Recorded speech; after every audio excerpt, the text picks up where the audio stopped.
Yotox anti-moustique mooy aar mag ak ndaw ci bépp matu-matu yoo am na booy piis ci rido yére ak moustiquaire ak booy diw ci yaram. Val d'Afrique moo leen di may seen journal de la santé.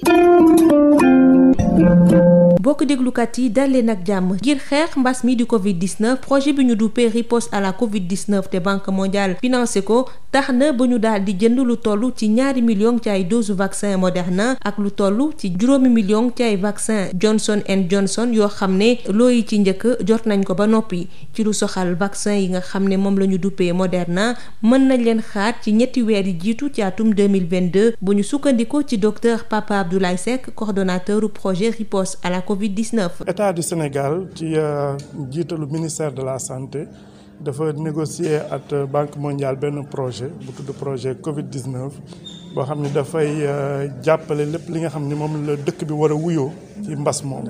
ci biir loolu mu amoon projet bu njëkk boo xam ne exécuté woon nañ ko bu jëmoon ci lu toll ci $20 millions environ donc 12 milliards de francs CFA boobu ñu exécuté ko ba mu jeex mu nekkoon actuellement nii benn financement additionnel bu war a toll ci 72 milliards actuellement boo xam ne moom la ñuy exécuté bu war a gën a jàppale mbirum jëndum vaccin yi mais également la nga xam ne moom lañ doon apporter ci réponse ci projet Covid bi ñu continuer ci lu mel noonu. mbirum vaccin yi dafay continuer mais am na déjà ay initiatives yu ñu commencé ci mbirum jëndum vaccin yi. D'abord jënd na ay vaccin Moderna lu war a toll ci 2 millions doses yoo xam ne ñi ngi xaar première livraison yi ci ñetti weer yi njëkk ci ci atum 2022. Ensuite tamit ñi ngi jël ay vaccin Johnson lu ëpp 5 millions doses yoo xam ne première livraison yi egsi na donc tàng yële ci ginnaaw et que ñi ngi ci terrain bi nit ñi di ko ñàkkoo. projet bi nee na du ci yem dina jàppale lépp loo xam ne dafay yëngu ci wàllu communication ngir ñu bëri ci askan wi dem ñàkku ji ci district ya ñu nekk. communication waxtaan bi ñuy waxtaan ak askan bi lu am solo la.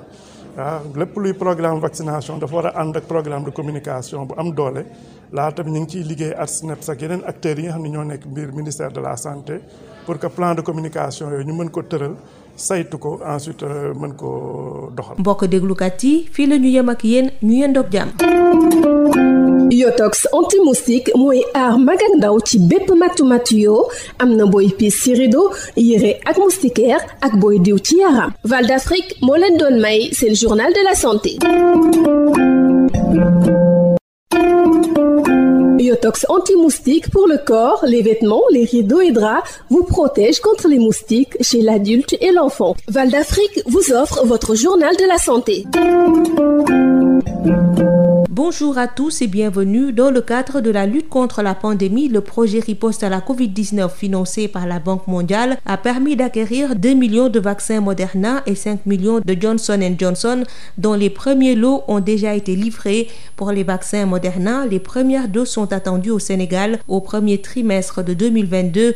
Les précisions du docteur Papa Abdoulaye Seck, coordonnateur du projet riposte à la Covid-19. Oui, le projet réponse à la Covid-19 a été négocié par l'État du Sénégal avec l'appui de la Banque mondiale pour un financement en réponse à la Covid-19 d'un montant donc de $134 millions et donc qui est en 50% donc de prêts et 50% de dons et dont l'objectif principal consiste également à assurer une réponse à la vaccination Covid-19 au Sénégal.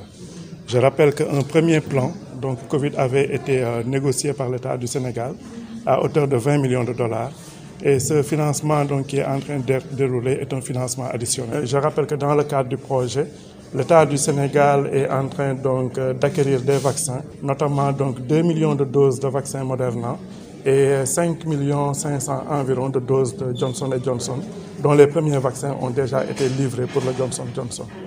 Les prochains vaccins de Moderna, vous n'avez pas une idée de la date de livraison?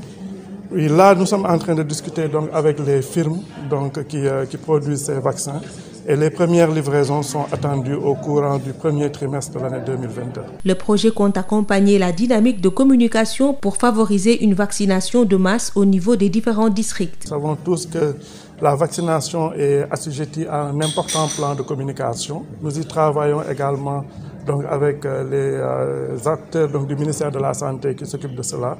Et avec la direction de la prévention également, il y a des plans donc, de riposte que les districts et régions sont en train d'élaborer et également donc, qui seront appuyés avec les autres partenaires classiques qui interviennent dans la vaccination. C'est tout pour aujourd'hui. Merci de nous avoir suivis. Biotox anti-moustique pour le corps, les vêtements, les rideaux et draps vous protège contre les moustiques chez l'adulte et l'enfant. Val d'Afrique vous a offert votre journal de la santé.